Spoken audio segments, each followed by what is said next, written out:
Bonjour à tous et bienvenue dans JT Express, votre rendez-vous hebdomadaire qui vous informe sur les temps forts qui ont émaillé l'actualité. Commençons par une note d'économie. Le gouvernement ivoirien vient d'officialiser une baisse de 9% de son budget 2017. En effet, un projet de loi rectificative du budget 2017 a été proposé et adopté. Une baisse estimée à 177 milliards de francs CFA qui ralentit les ambitieux projets d'investissement prévus.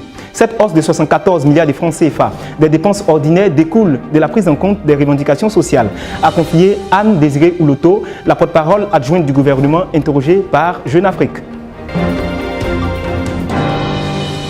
Société à présent, le gouvernement ivoirien veut résoudre la situation d'environ 1 165 325 élèves du primaire qui sont sans extrait de naissance à travers une opération spéciale d'une durée de 3 mois.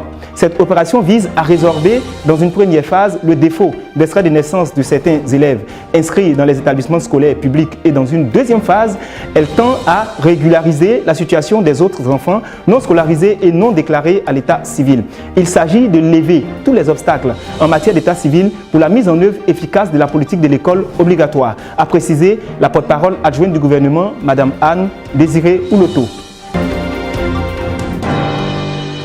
Global Inclusion Award. La Côte d'Ivoire, lauréate du Global Money Week, le programme d'éducation financière du ministère de l'Éducation nationale et de l'enseignement technique et de la formation professionnelle, s'est adjugé en Allemagne le trophée Global Money Week ou Semaine mondiale de l'argent en Afrique. À l'occasion des Global Inclusion Awards qui célèbrent tous les ans les grandes réussites de pays, d'organisations et d'individus ayant contribué à l'amélioration de l'éducation financière sociale relative aux moyens de subsistance des enfants et des jeunes.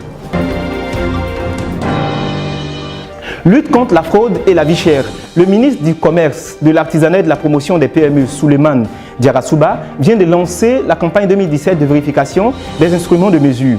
Cette campagne qui s'étend jusqu'en septembre a pour but de s'assurer de la fiabilité des instruments de mesure. Ceci en vue de lutter contre la fraude dont l'un des effets pervers reste la cherté de la vie. Comme signe distinctif, tous les instruments de mesure qui seront jugés valides porteront une étiquette verte, quant à ceux qui sont jugés non fiables porteront une étiquette rouge.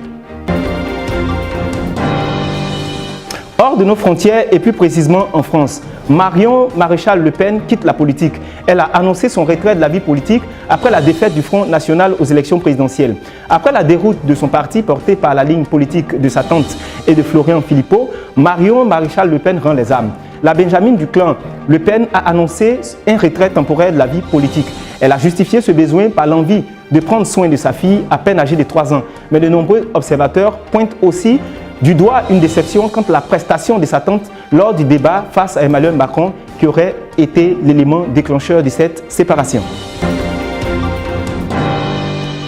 Nous parlons de sport et plus précisément d'athlétisme. Les sprinteurs ivoiriens Meïté Ben et Talou Marie-Josée ont démarré leur saison sportive par la Diamond League, une compétition qui s'est déroulée à Doha, au Qatar. Talou Marie-Josée, engagée aux 200 mètres, a fini à la 3e place en finale de cette épreuve en 22,77 secondes. L'Ivoirienne a remporté la médaille de bronze. En finale du 100 mètres, Meïté Ben Youssef a occupé la 6e place avec un temps de 10,26 secondes. Refermons les pages de cette édition du JT Express avec la Ligue des Champions. Le Real Madrid rejoint la Juventus en finale malgré sa défaite face à l'Atlético. Le club entraîné par Zinedine Zidane s'est qualifié grâce à sa large victoire lors du match aller. Il défendra sa couronne à Cardiff. Le Real Madrid, tenant du titre, rejoint la Juventus Turin en finale de la Ligue des Champions en éliminant son voisin de l'Atlético en dépit de sa défaite mercredi 10 mai dernier en demi-finale retour 2-1. Pour revoir ce JT, vous avez comme relais de diffusion les www.coroditv.net et nos différents réseaux sociaux que sont Facebook, YouTube, Twitter et autres. Pour ma part, je vous dis à très bientôt et portez-vous bien. Restez toujours connectés à Cocody TV pour faire le plein d'informations.